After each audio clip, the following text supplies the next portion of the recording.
అసలు మోదీ మీద sex scandal ఏం జరిగింది సీక్రెట్గా మాట్లాడుకుందాం, మెల్లగా మాట్లాడుకుందాం ప్లీజ్. మొత్తం పేపర్లకి ఏం తీసిన నేను ఎందుకు మెల్లగా మాట్లాడుతున్నా తెలుసా? ఈ చెవుకి వినబడొద్దు, ఈ ముక్కుల శ్వాస తీసుకుంటే ముక్కుకు తెలియవద్దు, ఈ పెదవితో మాట్లాడితే ఈ పెదవికి తెలియవద్దు, నాలుకతో మాట్లాడితే పన్నుకు కూడా తెలియవద్దు తెలుసా? బన్యం తెలియకుండా చెడ్డి గుంజాలి, అట్లుంటుంది మరి మళ్ళతోని. దురంధరులు వస్తారనమాట. ఆ దురంధరులు కాదు, దరిద్రులు ఇల్లు కరెక్ట్గా మాట్లాడాలంటే. ఈ దరిద్రులు వచ్చి ఏమంటారంటే ఎప్స్టీన్ మెయిల్స్లల్లా మోదీ పేరున్నది, బీజేపీ పేరున్నది, భారతీయ లీడర్ల పేరున్నది, ఎందుకున్నది అని చెప్పి అడిగితే ఆడు విజిల్ బ్లోవర్ తెలుసు కదా నీకు? అవు తెలుసు. మళ్ళీ లంగా కదా జైలు వేసిరు కదా అంటే అందుకని చెప్తున్నా. ఆడు సెక్స్ ఒఫెండర్ తెలుసా అని అంటే ఆడైతే మూడికి ఏం సంబంధం రానన్న.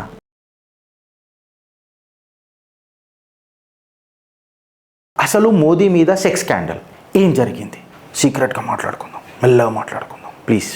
మోదీ బయట అయిపోద్దు, మనం గోదీ మీడియా కదా, వాట్సాప్ యూనివర్సిటీలకి మాట్లాడతాం. మొత్తం పేపర్లకి ఏం తీసిన నేను ఎందుకు మెల్లగా మాట్లాడుతున్నా తెలుసా? ఈ చెవుకి వినబడొద్దు, ఈ ముక్కుల శ్వాస తీసుకుంటే ముక్కుకు తెలియవద్దు, ఈ పెదవితో మాట్లాడితే ఈ పెదవికి తెలియవద్దు, నాలుకతో మాట్లాడితే పన్నుకు కూడా తెలియవద్దు తెలుసా? బన్యం తెలియకుండా చెడ్డి గుంజాలి, అట్లుంటుంది మరి మళ్ళతోని. సీరియస్నెస్ పోతుంది గిరీష్ అంటే మళ్ళీ గట్లనే ఉన్నది టాపిక్. స్కాండల్, ఎంఎంఎస్ స్కాండల్ వినిపిస్తలేదు కదా? MMS scandal. బీజేపీ కాంగ్రెస్ అంట ఎప్స్టీన్ ఫైళ్ళ మీద కొట్లాడుతుందట. హర్దీప్ సింగ్ పూరి పేరున్నదట, హిందువులు వస్తుంది. న్యూస్ ఆన్ ఎయిర్లో ఏమని వస్తుంది అని అంటే US Congress approves bill to release government documents related to Jeffrey Epstein. ఇటు జెఫ్రీ ఎప్స్టీన్ అనేటోడు సెక్స్ ట్రాఫికింగ్ చేస్తుండే అమెరికాలో. ఇన్ని 2008లో లోపలేసిరు. ఈయనకి ఏడబడతాడ సుత్లితాళ్ళు కడుతున్నారని చెప్పి ఈయనకే సుత్లితాడు కట్టేసిరు. ఎడగట్టిరు నన్ను అడగకురి. ఇన్లల్లా మోదీ పేరుందంట, బీజేపీ పేరుందంట, అనిల్ అంబానీ పేరుందంట, ఎక్సెట్రా పేరుందంట. నేనంటలేను, ఒక చూడండి maktubmedia.com. ఇది ఫస్ట్ నేను రూమర్ వచ్చింది బ్రదర్, నేను లైట్ తీసుకున్నా. ఇది ఎట్లా మాట్లాడుతున్నారు అంటే 10 సార్లు మాట్లాడితే 11వ నిజమైపోతుంది అని అంటారు. This is called as pedagogy. ఇట్లా మొదలెడుతున్నారు. ఇప్పుడు చిత్రగుప్త్ ఓపెన్ చేస్తుంది. ఇనుండ్రిగా ఒక పెద్ద అబద్ధం చిన్న పేపర్లో రిలీజ్ చేస్తారు. ఫ్యాక్ట్స్ వర్సెస్ ఫ్యాబ్రికేషన్ ఏందని అనేది మనం మాట్లాడుకోవాలన్నా వద్దా? అసలు ఈ సోషల్ మీడియాలో నడుస్తున్న ఊహాగానాలు ఏంది మనం మాట్లాడుకోవాలన్నా వద్దా?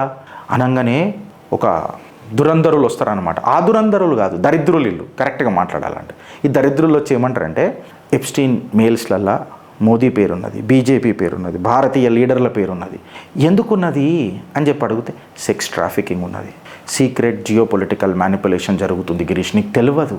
వీళ్ళు బయటికి పెద్ద పెద్ద మాటలు మాట్లాడతారు. వీళ్ళు కామాంధకులు గిరీష్ అని చెప్పి చెప్తారు. అట్లనా అని చెప్పి నేను కూడా ఎక్సైట్ అయ్యి ఏడా అని అడిగిన. కలవడ్డది రాత్రి మాకు. అట్లనా తెల్లవారుజామున పడ్డదా? నిజంగానికే నేను అట్లీస్ట్ అనుకున్నా తెల్లవారుజామున పడ్డదా అంటే పగటికల్లా పడ్డది. పండుకుంటే పడ్డదా అంటే కాదు, నేను ఆకాశాన్ని చూస్తున్నా, నా మైండ్లో నడుస్తున్నాయి. మీటింగ్ జరిగినాదిరా? జరగలే. ఏమన్నా ట్రాన్సాక్షన్ జరిగినాదిరా? జరగలే. సెక్స్ ట్రాఫికింగ్ పుకట్కి అవుతుందా? ఏంటన్నా పైసలతోనే అవుతుంది కదా. ఏమన్నా అయితే పుణ్యానికి అయితే ఎవరు శరీరం కూడా అమ్ముకోరు ఇవ్వాలి. రేపు మీటింగ్ అయిందా? జరగలే. ట్రాన్సాక్షన్ అయిందా? జరగలే. ఏమైనా ఎవిడెన్స్ చూపించిన వాడు చూపెట్టలే. ఎవరు చెప్పిర్రానంటే నా మైండ్లో ఒక ఇన్వెస్టిగేటర్ ఉన్నాడు, అందులోనే సిబిఐ ఈడీ అన్నీ ఉంటాయి, రాగుడు ఉంటుంది, నా మైండ్లో నడిచింది, నేను చెప్పిన కథం. వీడికేం చెప్పినవరా అంటే ఈమెయిల్ వచ్చింది. ఈమెయిల్ ఇవన్నీ ఉన్నాయరా అంటే లేవు. పేరు ఇట్లా వచ్చిందట, మోడీ అని ఇట్లా వచ్చిందట. కథం అంటే అది నెక్సెస్ అట, ఈమెయిల్ ఎవిడెన్స్ అంట. నేను మళ్ళీ అన్నా సరే రాని కలవడ్డది కదా అంటే. ఇప్పుడు ఫర్ ఎగ్జాంపుల్ నేను మొన్న దురంధర్ సినిమా చూసిన. రాత్రి అంతా నాకు దురంధర్ సినిమా కలనే పడ్డదనమాట. గాయల్ హూ ఇసీలియేతో ఘాతక్ హూ, చిత్రగుప్త్ హూ ఇసీలియేతో ఫ్యాక్ట్స్ బతాతా హూ. ఇట్లుంటుంది కదా, ఓ సైకలాజికల్ జింక్స్ వస్తుంది కదా మన నెత్తిలా. అయితే నువ్వు ఏదైనా రాత్రి ఆలోచించుకుంటూ వండుకుంటే నీకు ఇది గుర్తొచ్చిందా మామ అని చెప్పి నేను ఇట్లా అడుగుతా అంటే నేను కూడా కళలోనే మాట్లాడుతున్నా. ఆ వైర్ పెట్టుకున్నాను నేను ఇట్లా. ఆ టర్మినేటర్ అదేమో సినిమా ఉంటుంది కదరా, ఇట్లా పెట్టుకుంటారు. ఇట్లా పెట్టుకోగానే అవతార్ సినిమా అనమాట మాది. ఇది అవతార్ బి, భారత్లో జరుగుతున్న అవతార్. అయితే జెఫ్రీ ఎప్స్టీన్ గారు తెలుసు కదా అని అన్నారు. ఇట్లా వైర్ పెట్టుకోగానే చెప్పిండట నాకు కూడా చెప్తున్నాడు కళలా. జెఫ్రీ ఎప్స్టీన్ తెలుసు కదా గిరీష్? తెలుసు. ఆడు విజిల్ బ్లోవర్ తెలుసు కదా నీకు? అవు తెలుసు. మళ్ళీ లంగా కదా జైలు వేసిరు కదా అంటే అందుకని చెప్తున్నా. ఆడు సెక్స్ ఒఫెండర్ తెలుసా అని అంటే ఆడైతే మోడీకి ఏం సంబంధం రానన్న. అరే ఆడైనందుకు మోడీ కూడా అయినా ఎట్లరా? 2008లో ఉన్నాడు. 2008లో ఎవడు ప్రభుత్వం ఉన్నదిరా? ఓడున్నాడురా. మళ్ళీ అప్పటి నుంచి ఇయ్యాల దగ్గర నువ్వు శంషావెట్టి గీక్తే షటాక్ ఎందుకు వెళ్ళేదిరా అంటే వైర్ వీక్తా, నువ్వు నాన్నే ఉండు, నెత్తిలకైనా వైర్ వీకి ఈ అవతార్ సినిమాలకి నేను తీసేస్తానంటారు మళ్ళీ. అరే అట్లా కాదు మామ చెప్పు అని అంటే ఆడు రోజు ఒక పేరు చెప్తాడు, జెఫ్రీ ఎప్స్టీన్. ఆడు జైల్లో ఉంటాడు, ఆయనకి పని లేదు. ఆడు ఏదో ఒకటి చెప్తుంటాడు. ఆ పేరు ఎప్పుడు బయట తీస్తుర్రు? ఆడు చచ్చినాక తీస్తుర్రు. ఆడు ఇప్పుడు బతుకున్నాడు అంటే అది కూడా లేడు. గూగుల్లో కొట్టు జెఫ్రీ ఎప్స్టీన్ గారు చచ్చిపోయాడు నాకు తెలిసి. ఈడు జిందగీ మొత్తంలో మసాలా కంటెంటే పెడతాడు. మొత్తం మసాలా కంటెంటే ఉంటుంది అంతా. ఎందుకు చెప్తాడు అని అంటే ఇప్పుడు నువ్వు ఇట్లా అన్నావు నాకు తెలియదా నీ కథ? నాకు తెలుసు, అంత తెలుసు నాకు, ఏ చాక్లెట్ ఏంది అంత తెలుసు అని అంటే మనం జర ఎక్సైట్ అవుతామా కామా? కరెక్టా కదా? ఇప్పుడు మేము రంజిత్ బజాజ్ మీద అంత మంచి కథనం చేసినాం ఫుట్బాల్ మీద, మనోళ్ళు కూడా చూడలేవాడు. అదే ఇప్పుడు మిడ్ నైట్ మసాలా అని చెప్పినాం అనుకో, ఫార్వర్డ్లు చేసి మరీ చూస్తారు. ఎందుకంటే మనకు ఎక్సైట్మెంట్ కావాలి కదా. 16 సెకండ్లల్లా ఇట్లా 16 గణాలు కలవాలి మనకు, అంతే, నాడీలు అన్నీ కలవాలా. ఇప్పుడు ఇక మనం జోక్ల పాటు డైరెక్ట్ సబ్జెక్ట్లోకి పోదాం. మామ నేను అవతార్ సినిమాలు ఉన్నా చెప్పు ప్లీజ్. మ్యాట్రిక్స్ 2009లో అన్న సాగు కూడా అనుమానాస్పదమే. మళ్ళా ఎట్లా చచ్చిండో కూడా తెలియదు. మీకు తెలుసా ముందే సెక్స్ ట్రాఫికింగ్ చేస్తుండే, ఏ రోగాలు వస్తాయో మీకు తెలుసు. అయితే ఈయన ఈమెయిల్స్లో ఏమున్నది అని అంటే అన్ని స్పెల్లింగ్ ఎర్రర్లే, బ్రోకన్ గ్రామరు, అన్వెరిఫైడ్ క్లెయిమ్స్, మళ్ళీ ఇది ఒక లీగల్ ప్రిన్సిపల్ అంట. అయితే గిరీష్ ఇవంతా మాట్లాడకు, నువ్వు వైర్ పెట్టుకున్నా అన్నావు కదా, మీ మ్యాట్రిక్స్లో ఏం నడుస్తుందో చెప్పు అని అంటే ఓవర్ సైట్ డెమోక్రాట్స్ డాక్యుమెంట్స్ అని ఒక PDF ఫైల్ బయట పెట్టిరయ్యా. మళ్ళీ చెప్తున్నా, ఓవర్ సైట్ డెమోక్రాట్స్ డాక్యుమెంట్ అని చెప్పి ఉన్నది, మీరు డౌన్లోడ్ చేసుకుంటే కూడా వస్తుంది. అందులో పేజ్ నెంబర్ 13 అని చెప్పిండ్రు. Bharatiya Janata Party social media Amit Malviya కూడా ఇలా కడిగి వాడేసిండు ఏడుకాడికి. వీళ్ళు ఏం చేసేది తెలుసా, నీకు దేవుడు నువ్వు మనిషివి కాబట్టి నీకు ఆడాడ ఎంటికలు మొలవనికే ఆస్కారం ఇచ్చిండు. నువ్వు ఏడబడతాడ మొలిసిన ఎంటికలని ముడేసుకొని నేను గిటార్ కొడతా అంటే సప్పుడు రాదురా రే. అర్థమయ్యేటోళ్ళకి అర్థమవుతుంది. ఇప్పుడు నేనేం చేసిన అంటే సరే రాబాయ్ అని చెప్పి నేను అట్లాంటి చాతలు చేయరాబాయ్, గిటార్ సౌండ్ రాదని నాకు తెలుసు అని చెప్పి వీళ్ళకే కట్టిన ముడేసి. చూస్తే ఈ గ్లోబల్ ఫిగర్లు చూస్తే, న్యూయార్క్లో ఉన్నది చూస్తే, ఇది ఉంగా క్లైమేట్ సుమిత్లో జరిగిన సెక్స్ ట్రాఫికింగ్ ర్యాకెట్ అంట. ఇందులో కేవలం బీజేపీలో పేర్లు లేవు. అగర్ ఇది నిజంగా చూస్తే పేజ్ నెంబర్ 13లా Gordon Brown, Mongolia president, Peter Thiel, Hardeep Puri వీళ్ళందరూ ఉన్నారట. కాకపోతే ఇలా పేర్లు ఉన్నాయి. కాకపోతే నేను వైర్ పెట్టుకొని ఇలా అవతార్ సినిమాలో పోయి మ్యాట్రిక్స్ అవి కూడా ఇట్లా చూసి వీళ్ళు ప్రతి ఒక్కటి ఇట్లా వేస్తుంటే ఇట్లా బుల్లెట్లు కూడా తాకించుకొని ఇట్లా జరుగుతున్నాను. నేను అయినా తాకనికి ప్రయత్నం చేస్తున్నారు కానీ నాకు తాకతలేవు. మళ్ళీ తాకది నేను ఎట్లా చెప్తారా? మోదీ సెక్స్ స్కాండల్ ఉన్నాడని నాకు ఒకటనే తాకాలి కదా, బుగ్గ కాదు చుక్క కూడా తాకాలి నాకు. ఒక్క దాంట్లో కూడా మీటింగ్ కన్ఫర్మేషన్ లేదు మోదీ గారు పోతున్నారని. ఒక్క దాంట్లో కూడా ఇన్విటేషన్ యాక్సెప్టెన్స్ కూడా లేదు. ఇదో సపరేట్ ఐలాండ్లో చేస్తారు. సపరేట్ ఐలాండ్లో నేను కూడా ఇట్లా జోగోన్లో కూరుకొస్తాను నడుస్తుందా? కాదు కదా. నీకు ఇన్విటేషన్ ఉంటే పోతావు కదా. రేవు పార్టీలకు కూడా అంటాడు పోతాడా? పోయినోడు పోలీసులు బదలవాళ్ళు కొడతారు, అది వేరే విషయం. కానీ నీకు ఇన్విటేషన్ ఇస్తే నువ్వు రేవు పార్టీకి పోతావు. అది పోలీసులకు తెలిసింది అనుకో, బగర్ ఇన్విటేషన్ వచ్చి బదలవాళ్ళు కొడతారు. కరెక్ట్గా అంటే వీళ్ళు ఇంత పెద్ద సెక్స్ ట్రాఫికింగ్ నడుపుతారంటే ఎంత సీక్రెట్గా నడుపుతారు? అది కూడా ఇంత పెద్ద మనుషులు వస్తున్నారంటే ఇన్విటేషన్ ఉందా? లేదు. పోనీ ఏదన్నా ఆడపిల్ల మహిళ బాధితురాలు వచ్చి నాకు ఇట్లా సెక్షువల్ రిఫరెన్స్ అని చెప్పి ఏదైనా ఎవిడెన్సెస్ ఇచ్చిందా? ఇయ్యలే. పోనీ ఇట్లా రాంగ్ డూయింగ్ అయిందని ఎవరైనా చెప్పిర్రా మన నాయకుల మీద? కాలే. ఇది ఇంటరాక్షనా ఏంద్రా? నేను వైర్ తీసేస్తానన్నా, ఆగా ఇంకొకటి ఆధారాలు చూపుతానన్నారు. సరే ఏమైందంటే కొంతమంది ఆడోళ్ళు బయటకు వచ్చి ఎప్స్టీన్ ఫైల్స్లో సాక్ష్యాలు ఇస్తే కేసులు బుక్ చేసిరట. జెఫ్రీ ఎప్స్టీన్ గారు లోపలేసిరట.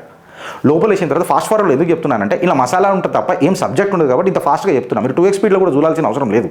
యాక్చువల్లీ ఏంద్రాబాయి అని చెప్పి మాట్లాడితే రిఫరెన్షియల్ లైన్ లేదు, సబ్జెక్ట్ లేదు, ఆబ్జెక్ట్ లేదు, లింకు లేదు, పర్సన్ పేరు లేదు, కంప్లీట్ కియాస్క్. సరే ఏంద్రా ఆఖరికి మీ టాక్టిక్ ఏంద్రా కాంగ్రెస్ వాళ్ళది అని అంటే స్క్రీన్ షాట్ చూసినావా మేము అని ఇట్లా చూపుతారు. ఏం స్క్రీన్ షాట్ రా? ఏం చెప్పాలనుకుంటున్నావురా? మా సార్ చెప్తాడు, బ్యాంకాక్ పోయొచ్చు. ఫారెన్ టూర్కి పోయింది కదా సార్. హర్దీప్ పూరి అని చెప్పి ఆ స్పెల్లింగ్ కూడా తప్పు రాసిరు. ఎప్స్టీన్ లలా అనేది పెట్టిండ్రు. సరే ఇంట్లో కూడా హర్దీప్ సింగ్ పూరిది కూడా నేను డాక్యుమెంట్స్ చదివిన. ఎక్కడైనా ఫార్మల్ కాంటాక్ట్ ఉందా? లేదు. బ్రీఫింగ్ ఉందా? లేదు. రిలేషన్షిప్ ఉందా? లేదు. ఈయన UN డిప్లొమాట్ అని చెప్పి ఉంగా UN సమిట్లా కథం అంతేగా. బురద పడ్డదని అంటే ఈ బురద ఆ బురదనే అంతేగా. మోడీ గారి మీద కూడా ఏదైతే సెక్స్ స్కాండల్ అంటారు కదా, ఏదైనా ఈమెయిల్ కన్ఫర్మేషన్ మోడీకి ఉందా? లేదు. PMO నుంచి ఏదన్నా ఉందా? పోనీ సుమిత్ కోతున్నప్పుడు కలుస్తున్నాడు అని. సరే మోదీ గారు ఈమెయిల్ చూడరబ్బా, PMO ఉంటుంది కదా. 2008లో జరిగింది. మళ్ళీ నువ్వేం గడివిక్తున్నావు అప్పుడు మీకు మంచి ఛాన్స్ ఉండే కదరా. మోదీ మీద కేసు ముందే పెట్టినట్టు ప్రధానమంత్రి కూడా కాకపోతుండే, మీది బిచ్చం బతుకు కాకపోతుండే, కాంగ్రెస్ ముక్తు భారత్ కాకపోతుండే. మళ్ళీ మీటింగ్ రికార్డు ఉందా? ఏదైనా ఐటనరీ ఇప్పుడు మోదీ గారు ఇక్కడ పోయి ఇప్పుడు మీరు అంటారు కదా, ఇక్కడికి నువ్వు ఇట్లా పోతున్న వాళ్ళు పాకిస్తాన్లో దిగి నవాజ్ షరీఫ్ గారికి హ్యాపీ బర్త్డే చెప్పొచ్చు, ఎందుకు చెప్పినాను అంటారు కదా, అట్లా ఓవర్లాపే మన చూపించరా మీరు? అన్ని హాఫ్ ఫ్రై మాటలు మాట్లాడతారు. కౌసు వాసన వస్తుంది. ఏలు పెట్టకుర్రా వాసన వస్తుంది అని అంటే మళ్ళీ ఏలు పెడతారు. మోదీ రాగానే రాజీనామా చేస్తారట. దీన్ని ఏమన్నానంటే ఇంట్లో US కాకుండా ఇజ్రాయెల్ కూడా ఉన్నది. ఇజ్రాయెల్ మొసాడ్ మొత్తం చేసింది. ఎందుకు చేసిర్రా? డిఫెన్స్ కోఆపరేషన్ కోసం చేసిండ్రు. మోదీ ఇంటలేడు. ఇజ్రాయెల్ US దోస్తు కాబట్టి ఇజ్రాయెల్ మెడలోంచనీకే భారత్ నీ మెడలోంచనీకే ఇజ్రాయెల్ USకి సపోర్ట్ చేస్తుంది. ఏం మనుషులరా మీరు? ఇజ్రాయెల్తో మనకు సంబంధాలు ఇప్పుడా? లాంగ్ ఎగో నుంచి ఉన్నాయి. మిజైల్ డిఫెన్స్, టెక్నాలజీ ట్రాన్స్ఫర్ ఇవన్నీ ఉన్నాయి. ఇవన్నీ క్యాబినెట్ అప్రూవ్డ్ ఉన్నాయి, పార్లమెంట్ అక్నాలజ్మెంట్ అయి ఉన్నాయి, పబ్లిక్ డొమైన్లు ఉన్నాయి. ఈస్టర్న్ కారిడార్ ఎందుకు పెడతారా ఇజ్రాయేలోడు? డైలాగ్ ఉంటుంది చూడు, నేను ఉండనన్నయ్యా, ఇక నేను ఉండనన్నయ్యా అని చెప్పి నేను వెళ్ళిపోతానంటే జరాక్ నీకు ఒక బిజినెస్ ఈమెయిల్ చూస్తానంట. బిజినెస్ ఈమెయిల్ చూపించి మళ్ళీ అందులో చూస్తాను, ఏం పేర్లు లేవు. అది పొలిటికల్ కంట్రోల్ ఎట్లయితుంది? మళ్ళీ ఆయన గుజరాత్ సీఎం ఉండని ఎండని ఉండని ఆయన ఆపే తరీకనైతే వీళ్ళ దగ్గర ఉండే కదా అప్పట్లో. 2014 వరకే తీల ప్రభుత్వమే సచ్చింది కదా కాంగ్రెస్ వాళ్ళది. అప్పుడు రాజమాత గారితోనే మొత్తం నడుపుతుండే కదా. మళ్ళీ ఆనాడేగో మోదీ గిట్లా కామాంతకుడు అని చెప్పి నుండి ఇలా మనకు ప్రధానమంత్రి రాకపోతుండే కదా. ఇన్ని రోజుల తర్వాత నిద్రలేసినారు, మురిగిపోయిన కొబ్బరికాయ ఇయ్యాల వల్ల కొట్టిరు. ఓ డీల్ చూపెట్టరు, ఓ కాంట్రాక్ట్ చూపెట్టరు, ఒక ఇన్ఫ్లుయెన్స్ చూపెట్టరు. ఇజ్రాయెల్ని గుంజుకొని వచ్చి దోస్తానా ఖరాబ్ చేయడానికి చూస్తారు. మళ్ళీ ఇక్కడ గార్డన్ బ్రౌన్ గాని పేరున్నది, బిల్ బన్స్ గాని పేరున్నది, లారీ సమ్మర్స్ యుఎస్ ట్రెజరీ అని పేరున్నది, పీటర్ థీల్ గాని పేరున్నది. వాళ్ళు ఎవ్వరు లేదు, కేవలం బీజేపీ కాన్స్పిరసీ. భారతీయ జనతా పార్టీ పేపర్. అరే నాకు ఇప్పుడు ఏమనిపిస్తుంది తెలుసా ఫ్రెండ్స్, దునియా మొత్తంలో వరల్డ్ పవర్ఫుల్ లీడర్ ఎవడు ఇప్పుడు? నరేంద్ర మోడీ. ఆయన మీదనే మొత్తం ఈ ట్రంప్ గారికి టారిఫ్ల చుట్టే నడుస్తుంది పేపర్లు తీస్తే. టారిఫ్. విద్యాబల్ అని అంటారు చూడు ఒక సినిమాలో. సినిమా ఇండస్ट्री केवल 3 चीज़ पे चलता है, एंटरटेनमेंट और अमेरिका आज पूरा 3 ही चीज़ों से चलता है, टैरिफ. कांग्रेस भी पूरा राजनीति एक ही मुद्दे पे चलता है, खटाखट. మళ్ళీ ఈప్స్టీన్ 2000లో ఉండే. అప్పుడు యూపీఏ ప్రభుత్వం 2014 దాకా మీదే నడిచింది. అప్పుడు అబ్జెక్షన్ లేదు. ఇజ్రాయెల్ టైల్స్ అప్పుడు కూడా మేము మంచిగానే ఉండే. స్ట్రాటజిక్ అలైన్మెంట్ ఏమైంది? డిఫెన్స్ ఇంపోర్ట్స్ ఉండే కదా, ఏమైంది అని చెప్తే ఇప్పటిదాకా మీరు చూపెట్టిన దాంట్లలో ఆరోపణలలో 0 కేస్. మళ్ళీ ఇది స్కాండలా లేకపోతే ఒక బూటకపు నాటకమా, మ్యానుఫ్యాక్చర్డ్ సస్పిషనా? నేను ఇవాళ అడుగుతున్నా. ఒక నరేటివ్ని భారత్ మీద నూకనికి ప్రయత్నం చేస్తున్నారు. మోడీ పిక్చర్ని ప్రపంచ స్థాయిలో మలైన్ చేయడానికి ప్రయత్నం చేస్తారు. ఇది పట్టుకొని మోదీ రాజీనామా చేస్తున్నాడు, ఏదో బర్త్డే పార్టీల డిస్కషన్లు అవుతున్నాయి, మహారాష్ట్రకైనా ఒక కొత్త ప్రధానమంత్రి వస్తున్నారని చెప్తున్నారు. భారత్ యొక్క దోస్తులను దూరం చేసే ప్రయత్నం చేస్తున్నారు. భారత్ మీద అమెరికా మట్టి సల్లే ప్రయత్నం చేస్తున్నారు. భారత్ ఇంటలేదు అని అంటే బ్లాక్మెయిల్ టాక్టిక్స్కి దిగుతున్నారు. ఫైనల్ వర్డిక్ట్ ఏమున్నది అని అంటే నిజాలు గెలుస్తాయి, మీ లొల్లి బంద్ అవుతుంది. జెఫ్రీ ఎప్స్టీన్ క్రిమినల్, ఆడు నిజంగా చెప్పాలనంటే ఒక నేమ్ డ్రాపర్. ఆడు నరేంద్ర దామోదర్ దాస్ మోదీ ఆడికి వస్తే బీజేపీ నాయకులు అది ఏడ కూడా లేదు. రియల్ డాక్యుమెంట్స్ అనేది ఇంపార్టెంట్, మీ ట్వీట్లు కాదు. ఎవిడెన్స్ అనేది ఇంపార్టెంట్, మీ ఎమోషన్లు కాదు. స్క్రీన్ షాట్స్ అసలే కాదు. ఇవి పెట్టుకొని నరేంద్ర దామోదర్ దాస్ మోదీ గారు రాజీనామా చేస్తారట. ఇది పార్ట్ 1, పార్ట్ 2లలో మీకు 2 చెప్పిన నేను. మీరు ఆలోచిస్తారా? మీ కామెంట్ రూపంలో చెప్పుర్రి ఫ్రెండ్స్, దీని మీద మీ అభిప్రాయం ఏందో. భారత్ మాతాకి జై.